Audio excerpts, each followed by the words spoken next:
Welcome to Mock the Week. I'm Dara Breen. Joining me this week are Andy Parsons, Ed Byrne and Alan Cochrane, Chris Addison, Hugh Dennis and Gary Delaney.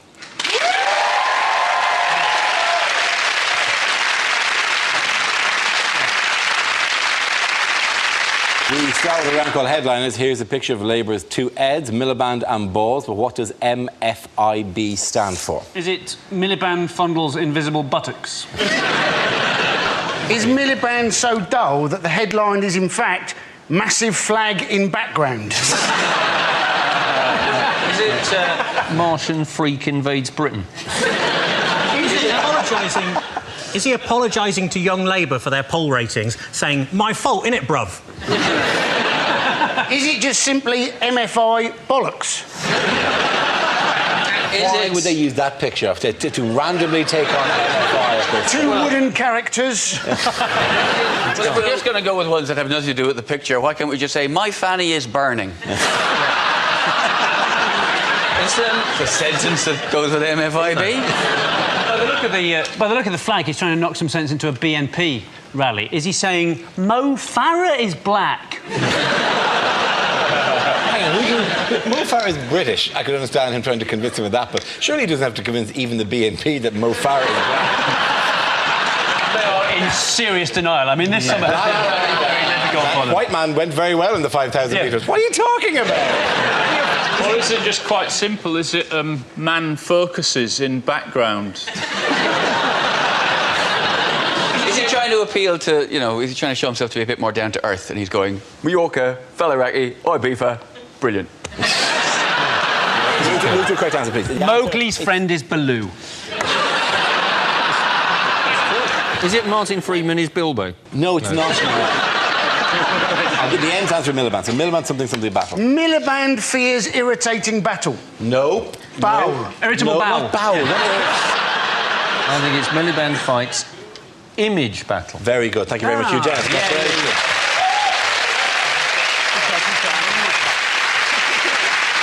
OK, the answer I was looking for was Miliband fights image battle. This is the news that Ed Miliband has launched a campaign to make himself better known to voters, embracing his geek image and comprehensive school education. It comes in a week when one poll suggests 63% of the electorate do not see him as a future Prime Minister. The poll actually said, though, it said people didn't regard him as Prime Ministerial as David Cameron. And you're thinking, well, that's probably not much of a surprise because David Cameron is, in fact, the Prime Minister. Yes. We need to be a bit careful throwing stones about Ed Miliband appearing like a bit of a dork. If there are 7 men on television who don't need to be throwing stones in this particular glass house, it's this 7-man up you to the survival of the fittest theory, right? This is not the pot calling the kettle black. This is the kettle calling another kettle a kettle. To be fair, only one of us does a programme about maths. Yes, well... What policies have Labour touted at the conference this week? He's promised more help for first-time buyers, and my parents helped me buy my first flat, and I can't thank them enough, it turns out. He wants to cut stamp duty, doesn't he, to promote growth? Yep. And you think, well, it might work. I mean, what was Cameron's best idea to promote growth? Everybody should build a conservatory. And you're thinking, that is not going to kick-start the British economy. Might kick-start the Polish economy. He's also going to sell 4G. Apparently they're going to sell 4G. I didn't know even we had 4G yet. I know people have talked about this thing, but they might as well go, and we shall sell the nation's reserves of unobtainium. The money we receive from that. Miliband said they're going to break up the banks, which is actually a policy that genuinely could solve the financial crisis, as long as they go back in time and do it before 2008. The one banking reform that I would like to see is for the people who work at the Halifax, stop pissing about with that radio station and do some work. I think if they did break up the banks, that Miliband is the sort of bloke that would just end up with a pen with one of those little chains on it, out of everything in a bank. No, sorry, I'm going to move on. Here's a picture of Shadow Chancellor Ed Balls, but can anyone give me a phrase to sum this up? Well, obviously, good to see that Wayne Rooney is back to fitness. Is he thinking to himself? Is he just thinking to himself, why, when my name is Balls, do I keep having photographs like these?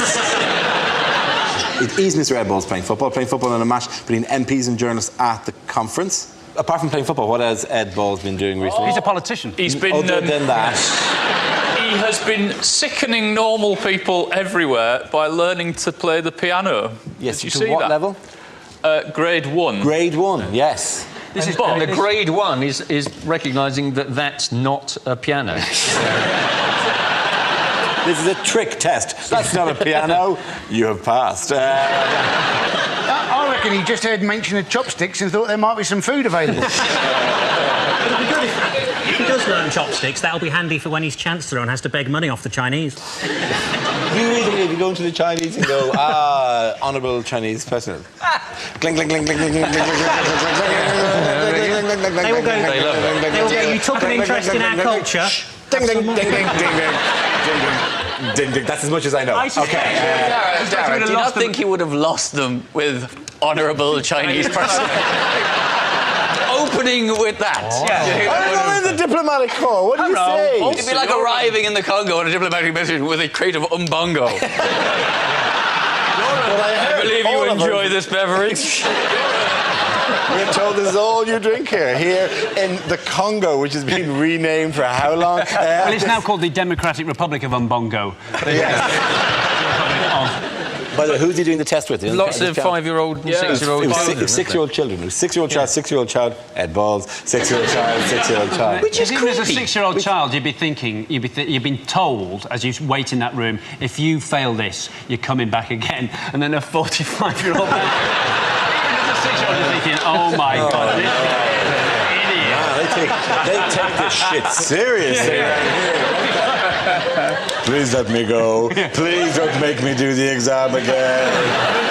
I do, in a way, think it's commendable that he's done it and it's good for him to have a release, but I also think it's a really bad thing for a busy politician to do in a sort of connecting with the people way, because people that have got normal jobs are then going, well, I haven't got time to learn the fucking piano. How have you got time? Well, he should really do what Cameron does and just get pissed and lose his kids and stuff like that. And then people are like, oh, yeah, he's one of mine. In other news, what did David Cameron do recently that no other serving British Prime Minister has ever done? Samantha Cameron. Yeah. That's true. But he also went on Letterman in the States, didn't he? Letterman was trying to trip him up by asking about British history, which is tricky because we've got a lot more of it than they have, right? And, you know, American history exams are really easy. They just have questions like, on what date was September the 11th? He did do all right, but he didn't know what Magna Carta meant, when in fact what he should have said, obviously, is what Magna Carta means is that we had civilised democratic government some 200 years before your country was discovered.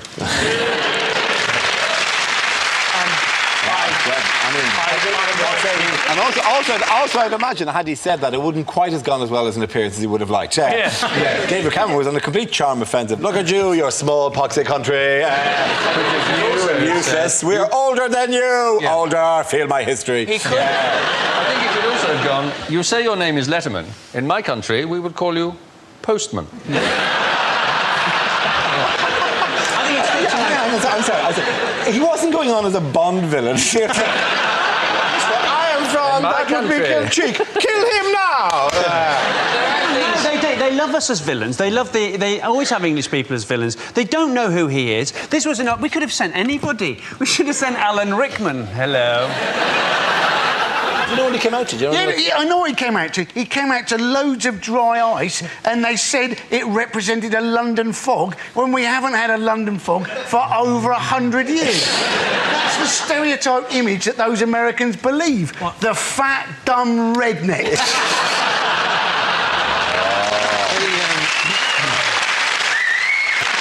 The closest we've currently got to a London fog is Boris Johnson at the moment.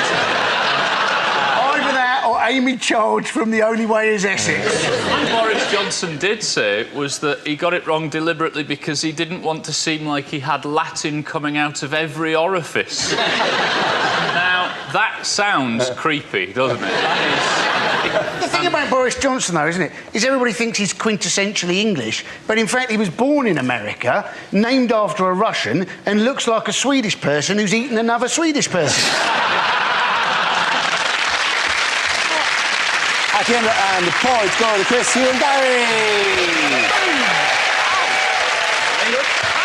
Our next round is called Newsreel. We play in a recent piece of footage featuring people in the news and ask you to suggest what might be being said. This week's clip features the Prince of Wales.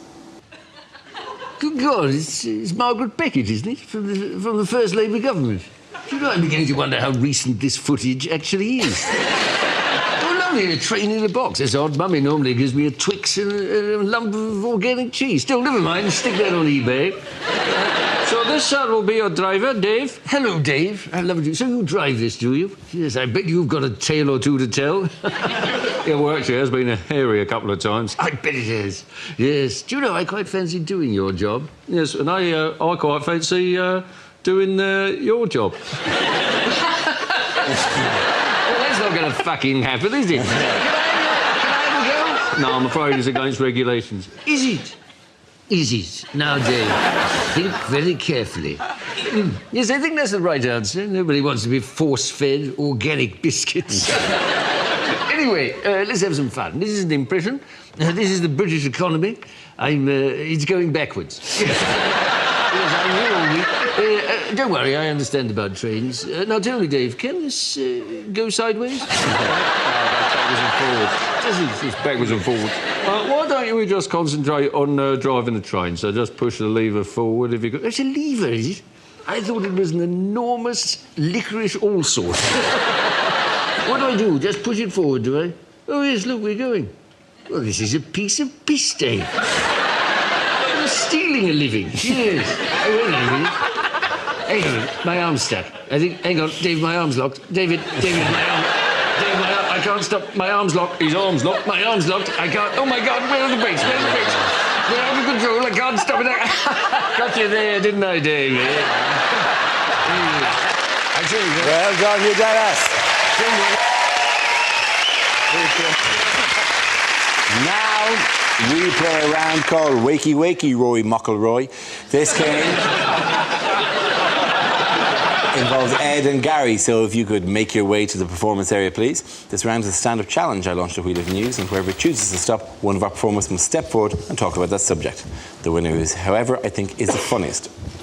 Okay, here we go. Let's have the first topic, please. The first subject is parenting. I'll take this. We have 2 children in our house. 2 boys. One is 4 months old and the other is 21 months old. Yeah. We didn't want there to be too big a gap, so my wife had them both by cesarean.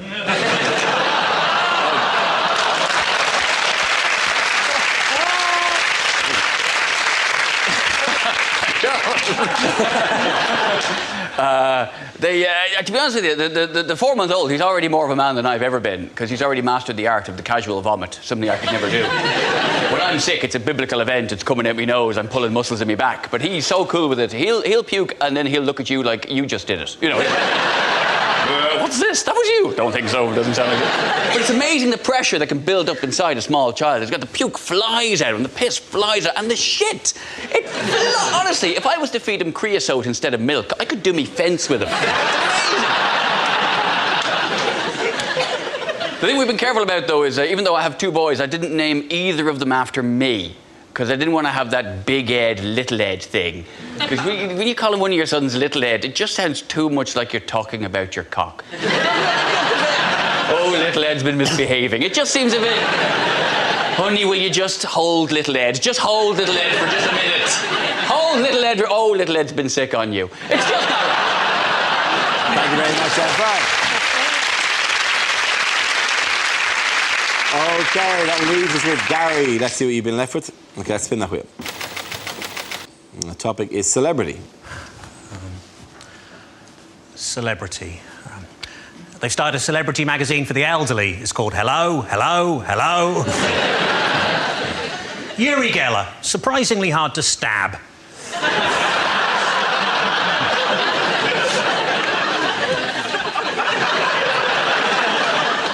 Malcolm X chose that name rather than admit he'd accidentally put a kiss at the end of a text message. I went to see Walt Disney on Ice. Bit disappointing, it's just an old bloke in a freezer.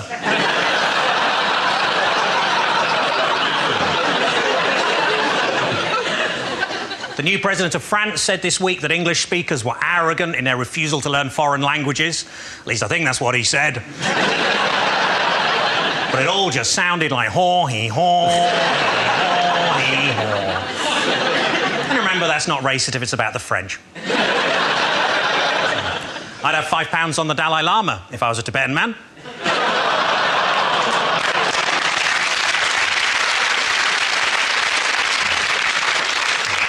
When they buried the man who invented Tetris, the whole cemetery disappeared.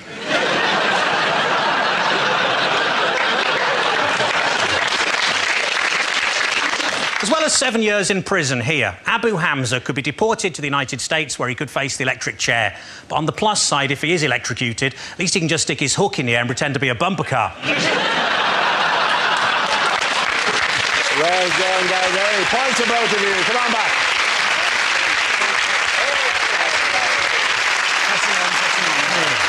Our next round is called If This Is the Answer, What Is the Question? On the board are 6 categories. Gary, which category would you like?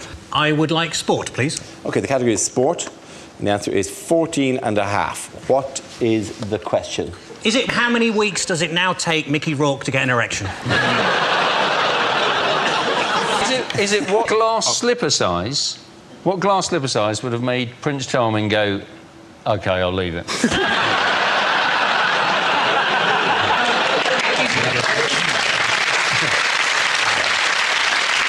How many pubes do the band One Direction have? Is it how many months does Wayne Rooney think there are in a year? Is it how many shades of grey are there really? How many minutes did it take to write Gangnam Style? How about this then? Is it how many pints? What about this then? How many pints would the 7 dwarves get through if Snow White was there and all of them were driving? Get that, eh? Get the maths of that. I don't get it. I don't get it. 2 pints each to be under the limit, plus a half for the lady, you know. Is it how far into Jamie Oliver's 15-minute meals did I realise I didn't have the right ingredients?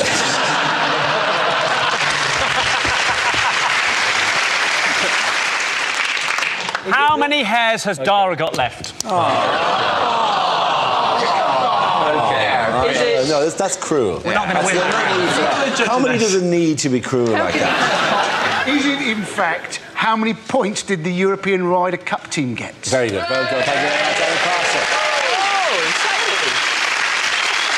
Yes. And the question I was looking for was, what was Europe's winning score in the Ryder Cup? This is news that Europe's golfers retained the Ryder Cup after producing a stunning comeback in a tense and exciting final day in Chicago. After trailing the United States 10-6 after 2 days' play, they produced an outstanding performance to win by 14.5 points to the United States' 13.5 points. Did you watch it? Yeah, it's brilliant, wasn't it? Yeah. I mean, the course was all set up, of course, for the Americans. They had very long fairways for their big hitters, not too much rough, so as they play their iron shots, and very few female spectators to distract Tiger Woods. Tiger Woods, of course, who lost the foursomes, which came as a surprise because he'd had so much practice.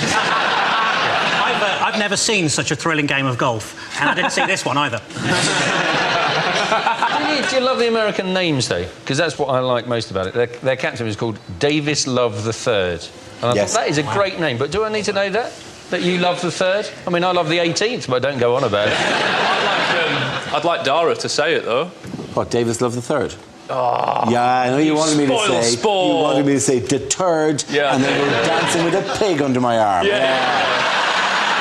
That is exactly what I want. Yes. By the way, the Americans were 10-6 up, which is till then a historically unassailable lead, practically away from home. But they had a rousing speech on the night before. Yeah. George Bush. George W. Bush. George W. Bush. On the Saturday night, when it looked like the fight was won, George W. Bush came along and said the fight was won, and then the next day the fight was lost. How unlike George W. Bush to say the fight has been won, and then it turns out it's not. The US team can count themselves lucky they're not still on the course in bunkers doing that with mortars flying over their heads. Yeah, Bush walks out and goes, mission accomplished. Cut to 2 years later, well, we hope to get our golfers out of the course some stage soon.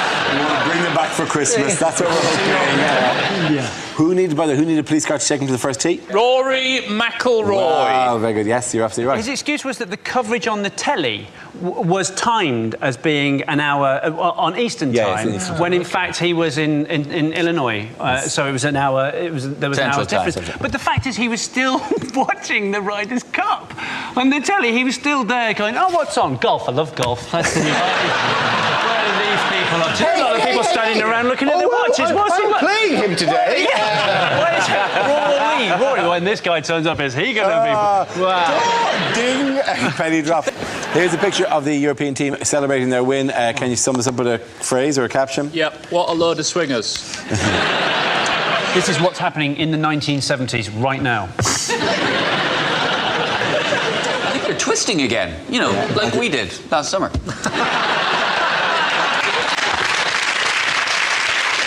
Is this Marks and Spencer's launches its new Looks Like a Dick range? This year's lineup for Strictly looks a bit shit. Gangnam Style! Gangnam Style! It's a version of Gangnam Style. It's in fact Gingham Style. You think they look happy? You should see the bloke in the jacket shop. I sold them! I sold them! Somewhere there's a branch of Garfunkels with no tablecloths. In other news, what are you now able to do in this country at sunrise, midnight, or 3 o'clock in the morning? Watch this show on Dave. Yes. You can get married 24 hours, Yes, you can't can. And Blackpool Tower say that they're very keen to have marriages at midnight. Of course, the advantage of getting married at midnight in Blackpool is that you can't actually see Blackpool. I think it's the logical next step, because there's already civil partnerships, so gay people can get married, and now weddings at 3 a.m, so ugly people can get married. The Home Office have said about this 24-hour wedding thing is that it means that they've increased the amount of choice people can have for planning their weddings. Right now, there's a nation full of engaged men going, "Oh, good, another choice." What I needed was more things to discuss in the planning of this poxy wedding. Weird ceremony to be able to do at 3 in the morning. To me, I think, you know, there's a definite market for 24-hour divorces or 3 a.m. christenings. The baby's awake anyway, darling. Very good. Very good. You don't really think of it as a christening. I didn't think of it as a christening, more the wake we held for our sex life. First, you don't have to get married in church anymore. Then you get married at night. Who is this benefiting? Vampires. Yeah. Oh my God, that's exactly. It's just going to be a load of Twilight-themed weddings. Oh, shite. That's all it's going to be. At the end of that round, the points go to Alan, Erin, and Andy. Now we come to scenes we'd like to see. So if everyone can make their way over to the performance area, I'll read out this week's topics and then we'll see what our panelists can come up with. OK, here we go. The first subject is unlikely things for a sports commentator to say. They think it's all over, but Wayne Rooney is telling his hair surgeons that they've missed a bit. So just 2 laps to go, and then these dancers from Stringfellows will be heading home for the night. Tragedy strikes the Winter Olympics as the ski jumping is accidentally held next to a clay pigeon chute. And that's a 200-yard drive. Colin Montgomery there, too lazy to walk to get the paper. Well, with 200 metres to go, he is on the shoulder of the Ethiopian. I don't know if it's legal for him to be there, but I'm going to slow him down a bit. Lewis Hamilton still leads, but there's trouble up ahead as Dick Dastardly and Muttley are digging a hole under turn 17. She can see the line now. She can see the line. She's definitely pregnant. Welcome back to the women's shot put. Here's the Lithuanian. My, what a pretty little thing.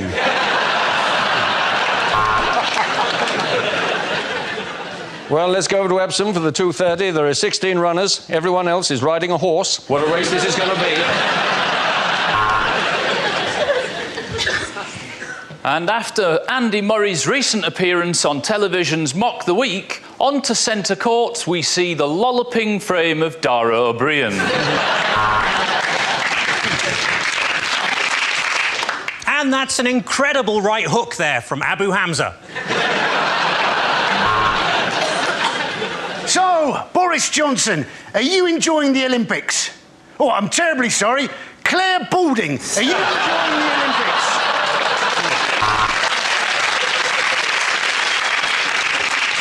And there was some confusion earlier on centre court when Andy Murray thought he'd signed one of those giant novelty tennis balls, and it turned out to be a fat kid's face with jaundice.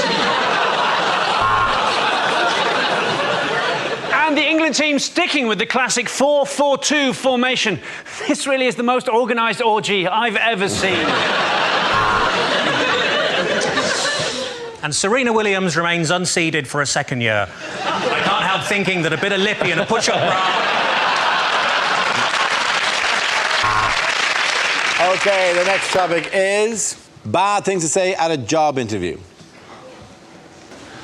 What do I think of nepotism? That's a good question, Dad. Yeah, I served for 10 years in Afghanistan. I was in the Taliban.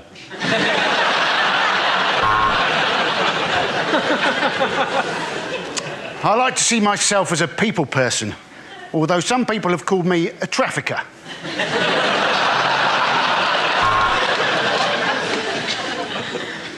So I'm just checking. You definitely don't do a CRB check.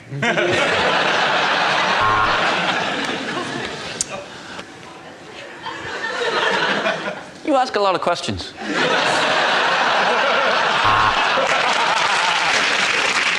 Sorry, could you repeat the question? My ankle bracelet's beeping really loudly. Well, I am a fully qualified geography teacher, and the school's next door, is it?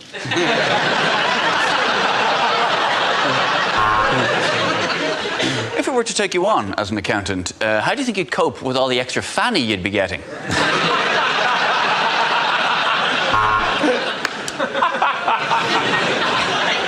Do I like jogging? Oh, I thought he said, do I like dogging? The answer's still yes. You've demonstrated a bad attitude, an inability to listen, and a complete lack of interest in others. Welcome to Ryanair's customer service team.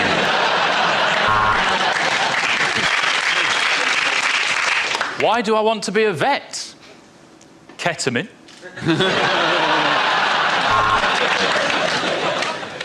Well, they gave me a 2-2 at university, so I just thought I'd wear it to the interview.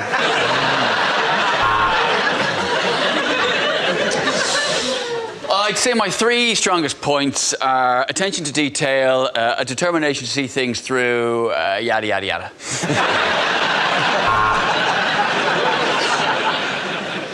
Yes, I think I would be the perfect candidate today to make the platform announce.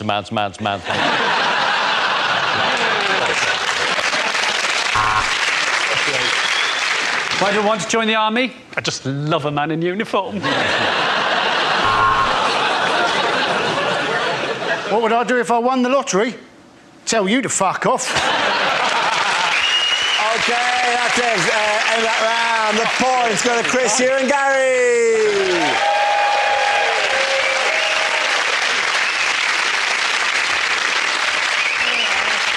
And that's the end of the show. This week's winners are Chris Addison, Hugh Dennis and Gary Delaney. Commiserations to Andy Parsons, Ed Byrne and Alan Cochrane. Thanks for watching. I'm Dara Breen. Good night.